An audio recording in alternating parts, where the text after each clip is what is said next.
Good morning, my friends. How do you do? Miss Bethany has a story to share with you. Let's sit real still. And let's take a breath or two.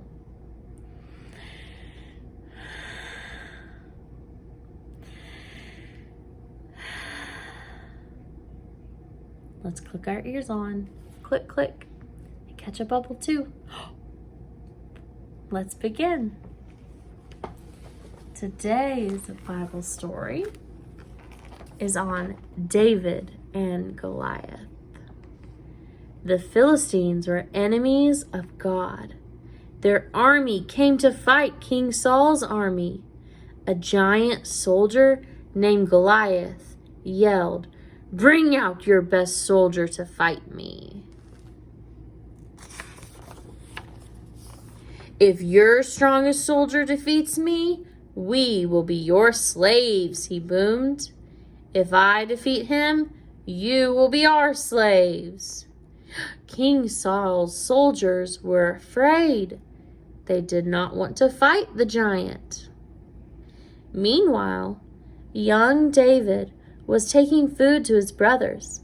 They were soldiers in King Saul's army. When David reached the camp, he saw Goliath. David heard the giant's challenge. "I am not afraid to fight the giant," said David. King Saul called for David and told him, "You cannot fight the giant. You are too young." David replied, "God will be with me."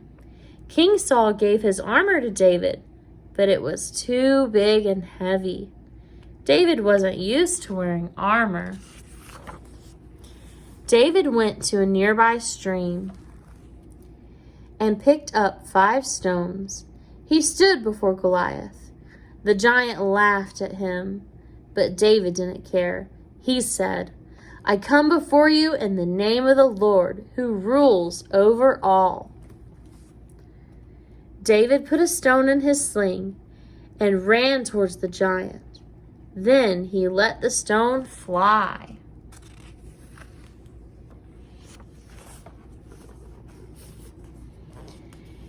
It hit Goliath's forehead, and he fell to the ground.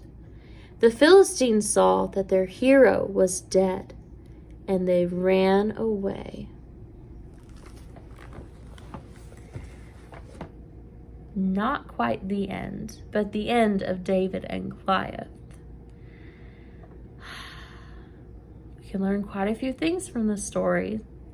David was young, but he wasn't afraid because he knew God was on his side. Thank you for watching me read. Thank you for sitting so still. I love you, my friends. I love you greatly. Mwah.